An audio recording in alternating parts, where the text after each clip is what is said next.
In this episode of the Fintech Files, I have the pleasure of speaking with Bill Kelly, the CEO of the CAIA, the global professional body dedicated to alternative investment credentials. And I'm glad to be a member. I took my CAIA exam, I think almost 10 years ago. In this new format of the podcast, we will separate the conversation in two parts. The first one will be about Bill's career and his advice for careers in the alternative investment space. And in the second part, we'll dive into a specific topic. This time, it will be about data and ethics. Bill, welcome to the show. Thanks, George. Pleasure to be here, and thank you for the membership and the opportunity. Absolute pleasure. Can you tell us a bit more about the CAIA and its role in the space? Yes, so we're at a very interesting inflection point, George. As you might know, CAIA turns 20 years old, almost to the day today. And we really started way back when to really bring a professional solution to the allocator. And the parallels to the CFA are right and interesting, and I very much appreciate being compared to a credential like the CFA charter that I respect a lot. But fundamentally, they're very different. The CFA started in the 1960s as a credential focused on the more traditional space. And CAIA came along in the early 2000 timeframe as the endowment model was kicking into high steam, where the allocator was saying, I've got access to risk premium beyond just public equity and public fixed income. And if I look at the liability side of my balance sheet, the call on these assets is very long dated.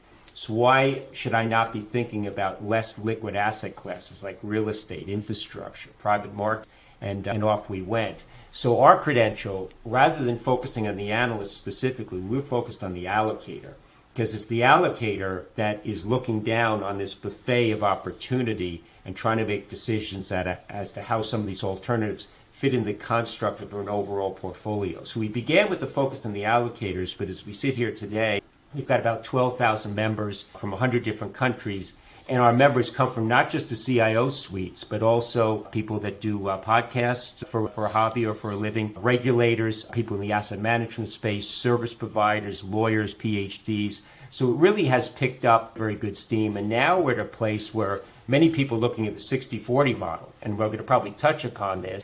And by any estimation, equities in the public markets is fairly valued. And if you look at fixed income, nominal or real, and especially real, in many cases, you're not getting return net of inflation that is above zero. So it's a horrible way to compound. So everybody's now looking over the transom to say, hey, I want some of these alts. And I would say, well, now, but you should come over that transom, but it's got to be done wrapped in education and transparency. And that's what we live for every single day. Great. And we'll talk more about that.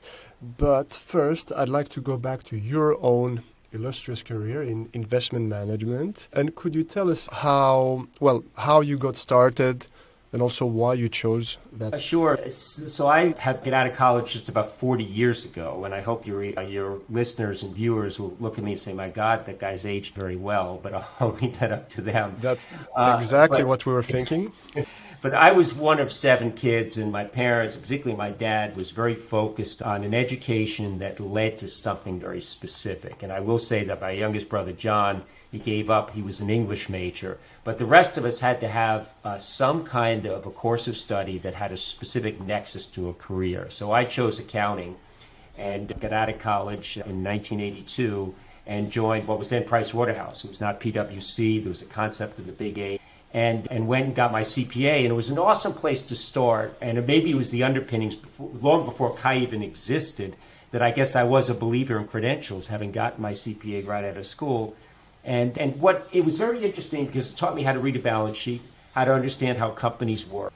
And even though I spent only 2 years there, the underpinnings I got from that early on in my career were awesome. So I left Price Waterhouse, I said after a couple years and getting my time to get certified as a CPA, and then moved on to Bear Stearns for a little bit, long before the financial crisis. But interestingly, part of my charge at Bear was to go and buy conforming whole loans from S&Ls around the country. And they would sell these loans off to Fannie and Freddie and package them. And that could have been the beginnings of some of those problems, who knows? But I leave that to the demise of Bear to address. But then I moved to Boston in 1988. My wife is a physician. She went through a matching program and did her internship up here. And that's really when I went full steam into financial services and really came in on the traditional side of asset management. I worked for the Boston Company, which was owned in succession by Shearson, Lehman, American Express, and Mellon. And we really were a traditional shop, mostly value equities, a little bit of fixed income, some balanced accounts, but was there for probably about 7 years. Then a group of us left to start a firm called Boston Park, and we launched that in 1995, ran it as an independent firm. 7 of us started that in somebody's kitchen in Wellesley, Massachusetts. And I now sit on a board of one of their subsidiaries, and they've got about $100 billion of assets under management. So I just sit back in awe to see what's been built.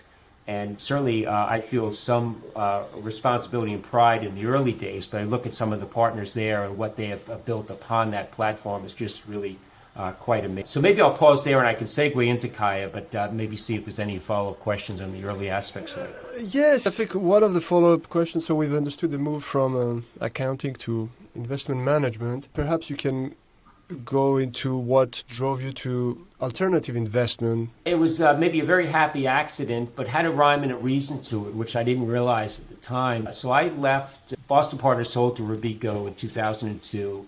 I was the CEO of the U.S. operation, and I left in 2008. And that was maybe the very beginnings, because Robeco is a big global firm based in Rotterdam, and they had bought a firm called Weiss Peck & Greer in New York. And Weiss Peck had traditional fixed income, they had venture, they had private equity, they had fund of funds, they had single strategy hedge funds, and we came in as the value offering. So they had more of a buffet of offerings. And that's when the concept of the client in the other side and what they're thinking about. And as a traditional value shop, you're just selling your wares around value equity, full stop. But if you've got more of a consultative relationship with an end client and figuring out what their wants and needs are, and if you've got a wider breadth of quality product and solution you could talk to them about, it really puts you in a seat to think more like the allocator. So maybe that was the beginnings, but I think this venture toward CAIA came when I left Robeco. I did some independent board work, and one of the boards I was on was launching a series of liquid alt funds. This is post the GFC. And I thought, wow, this is an interesting concept to take some of these very complex, mostly hedge fund strategies, market neutral or equity long short, and put it into a liquid alt fund. But by doing that, a lot of the secret sauce is rinsed out. In a private fund, you don't have to worry about liquidity, you don't have to worry about transparency, you can have a decent amount of leverage, you can concentrate your positions, you don't have to worry about liquidity. All that gets rinsed away when you jam it inside of a 40-Act fund.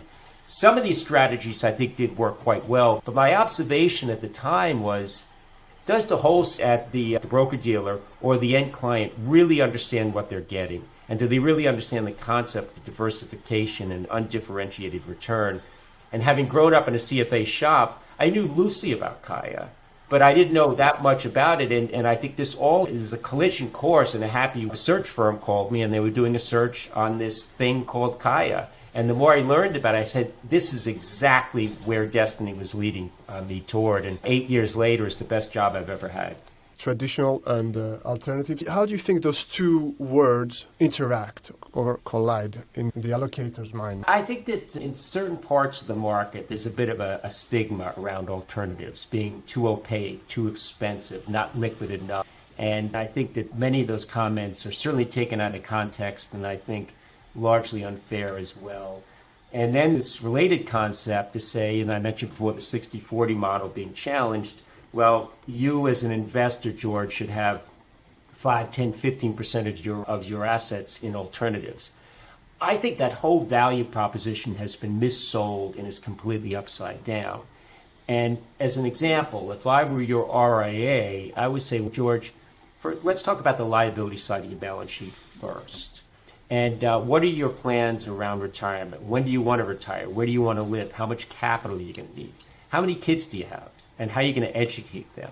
And then maybe move on to hopes and dreams. Do you want to travel extensively and the costs associated with that? And then once we have that squared away, let's now look at the asset side of your balance sheet and how you're going to get there. And what's your risk tolerance? And if I know all of that, I could almost go away or consulting with you, pull all of these levers on this buffet in front of me and build the very best risk-adjusted portfolio that's going to meet your end needs and give you the highest opportunity to meet the objectives on that liability side of the balance sheet. Now, after the fact, you could run the math and say, my God, it's 30% in alts or 50% in alts. Again, that's an arithmetic exercise that you can do. But again, trying to look at the concept of diversification, trying to limit your drawdown list, trying to sharpen down your volatility in your portfolio and keep you fully invested for the long term. And I think if you look at it from that standpoint and you can truly find undifferentiated return in the alt space, now you have something to talk about. But I think we approach it the wrong way. That I don't really like these things, but I'm going to put 5% or 7% of my portfolio, and I think it's completely upside down to approach it that way. And so how does now the fact that some of those opportunities become much more accessible? For example, in the UK, there's a firm called Primary Bid, which tells you can access private markets and things like that. There's obviously an opportunity, but do you see as well a risk? And we talked about education there, because not everyone goes for an IRA that assesses very carefully their liabilities and responds with a very accurate portfolio proposition. Well, I think this whole concept, and maybe I would sum it up in one word, democratization, bringing more complex product that was largely inaccessible down to the masses. And there's a lot of firms out there that are doing this. So we could do 2 hours on this, George. So I'll try to make this concise. And if I behave well, maybe you'll invite me back again. But if I think of accessing private equity, I think our industry is making a couple of mistakes. One is that we're selling it as if it's got upside unto itself, which the median returns of private equity are undifferentiated and after fees maybe even lower than the public market proxies. And you could look at Preqin data or Cliffwater just put an interesting survey out on this as well, and its numbers speak for themselves. The second maybe related mistake is that we're selling private equity as an asset class. It is not an asset class. It's a very complex industry. And a couple of things I could point to. You look at, again, the median returns, which are undifferentiated. You have to get to the top quartile, or the top decile, to get a reasonable return of a couple hundred basis points or even 100 basis points more than the median. But the dispersion of results of GPs from the median up to the top quartile is measured in many cases in the thousands of basis points. So when you're thinking about approaching an asset class, again, it's not the right term, but I'll use it for want of a better term, like private equity, it's less about how much private equity do I want versus who is the general partner? What's the strategy? What market are they in? Do they have a specific industry concentration? And you look at some of these big buyout funds, a big percentage of these deals on the way in are being done north of 20 times EBITDA. 20 times EBITDA used to be a pretty good exit. That's now the entry multiple. And you now have to have a 7-year holding period and come out the other side either with a much higher EBITDA number or a much higher multiple. And it gets more complex. So there's been a lot of efficiency brought into this space. The last point, and then maybe I'll pause, is that when we talk about democratization, we're trying to create almost a public market proxy for the more retail-oriented investor where if you want liquidity, I'll give you liquidity. And again, I think this is completely upside down because investing is a long-term game and you can't time the markets. You've got to be willing, as I said before, to put the very best risk-adjusted portfolio in place. And don't forget it. Maybe you rebalance it on a quarterly or every 6 months basis. But if you're going to be coming in and out, it's a horrible way to build wealth. But what do we do with the investor? We take a very sophisticated product where the alpha or even the beta exposure is very long-term oriented, and we say, you know what? You can get out any time you want. I think it's a mistake to sell liquidity as a benefit. It might be a feature of some of these products, but we should not be selling it as a benefit. I felt like I had to ask the question, but I will try as well to go back to my structured approach and therefore finish on the career thing, which I steered away from. So, back to CAIA. What could you say about the role it plays in terms of careers? Yeah, I think there's both opportunities and, again, here mistakes that are made as well. And maybe I'll compare it first to the CPA. And I've said this publicly many times before. I got my CPA probably circa 1983, 84. And it was a requirement. in public accounting. It wasn't an option. I had to get it if I wanted to continue there as a professional. When I got it, I don't know if anybody said thank you. Maybe somebody congratulated me. I don't remember it specifically. I didn't get a pay raise, and I probably got more work to do. So that somebody might listen and say, wow, that sounds horrible. If you're going to try to monetize anything in life, especially a credential, the next day, I got it, and what are you going to do for me? I think you're looking at it incorrectly. And I think you got to look at the totality of your career as a mosaic. And where do credentials fit into that mosaic? And I'm going to come back to CAIA specifically in a second. But again, before I leave myself, now 40 years into my career, people look at the body of the work I've accomplished and where I work, for whom I've worked, what kind of roles I've had. I've been CFOs at many organizations. I got my CP. I'm a level 2 candidate for the CFA. I'm also a level 2 candidate for CAIA. So I think that those both mean something. I just took and passed level 1 during the COVID lockdown, so old dogs can learn new tricks. But I think that this body of work defines who I am, and I've been now designated an audit committee financial expert. I haven't done my own tax return in probably 30 years. But the body of work and what it says about me as a professional is very important. So now back to CAIA. I think that some of the parallels to the CFA, again, I welcome any comparison to the CFA. It's an awesome brand. But I think the CFA can position themselves perhaps as a substitute toward an MBA, perhaps. Or maybe they are. If anybody can claim they're the entry-level credential in our space, they can. But the reality is the first mutual fund in the United States was in the 1920s by Mass Financial. The first one in Europe was by Robeco, also in the 1920s. The CFA came on as a credentialing body in the 1960s. So we're trying to retroactively professionalize a very complex industry where I wish, like public accounting firm or medicine or law, that we made this an ethics-based profession from the get-go, but we can't turn the hands of time back. So the CFA sits there as a big heavy hammer, but I think you as a professional, anybody's got to say, what is my pathway? And I want to be the very best professional. And if you're going to be involved in a broader asset allocation mix, distributing any kind of alternative product, I would say you should understand how these products fit into a portfolio, what it means around diversification, what it means about risk management, investment due diligence, operational due diligence, and there CAIA is the perfect fit. But then if the follow-up question is, am I going to get a better job in 6 months? I would say, well, if that's your approach, I think you're looking at this completely wrong. It really defines what you mean to the end client.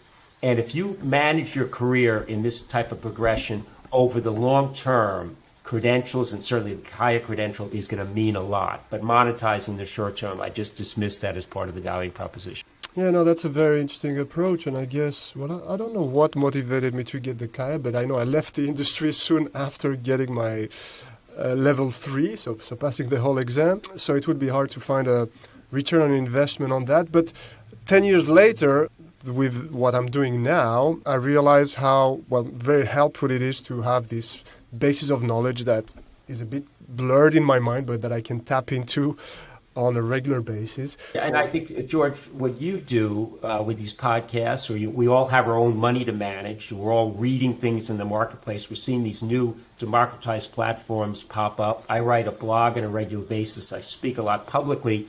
And to have some frame of reference is an awesome thing to do. And again, having just recently sat through level 1 of CAIA, I'm not going to become an allocator at this stage of my career, but it just made me a much more informed professional. And I could take informed views that may be controversial on a particular subject, backed up on the fact that I think that my opinion carries some weight because I've got the responsibility of 12,000 members standing on my shoulders, and I've got to be vocal and speak up when I think there's an opportunity or a risk that needs to be highlighted.